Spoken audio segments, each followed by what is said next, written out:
ஹரே கிருஷ்ணா. ஓம் நமோ பகவத்தே வாசுதேவாய. ஹரே கிருஷ்ணா. மகாபாரதம் சபா பருவம் பார்த்துட்ருக்கோம். ஜராசந்தனுடைய வரலாறு. பீமன் ஜராசந்தனை வீழ்த்துவது.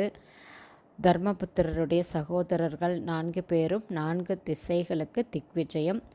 ராஜசூய யாகம் தொடக்கம். முதல் மரியாதையில் பிரச்சனை. இதெல்லாம் தான் நம்ம பார்க்க போகிறோம்.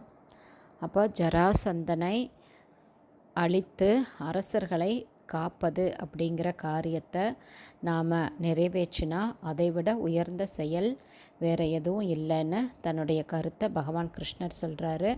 அதுக்கப்புறம் தர்மருடைய விருப்பத்திற்கேற்ப பகவான் கிருஷ்ணர் ஜராசந்தனுடைய பிறப்பையும் பலத்தையும் பற்றி சொல்கிறாரு.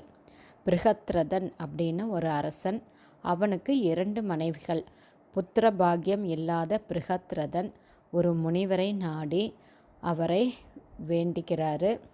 அந்த முனிவர் தியானம் செஞ்சு ஒரு மாங்கனியை அந்த அரசனுக்கு கொடுக்குறாரு.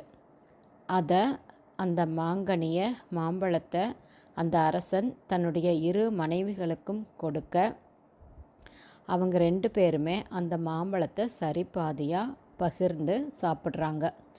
2 பேருக்குமே கர்ப்பம் தரித்தது.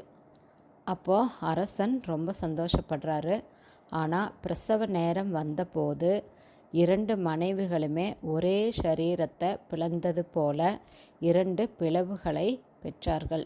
ஒரு கை, ஒரு கால், ஒரு கண், ஒரு காது, பாதி மார்பு, பாதி வயிறு அப்படின்னு 2 பேருமே பெற்ற அந்த 2 கண்டங்களை கண்டு கதிகலங்கி அந்த மனைவிமார்களே தங்களுடைய தாதிகள் மூலமாக அந்த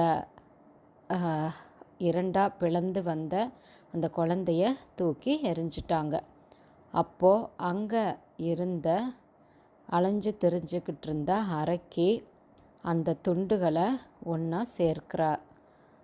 அந்த 2 துண்டுகளையும் ஒன்றா சேர்க்கும்போது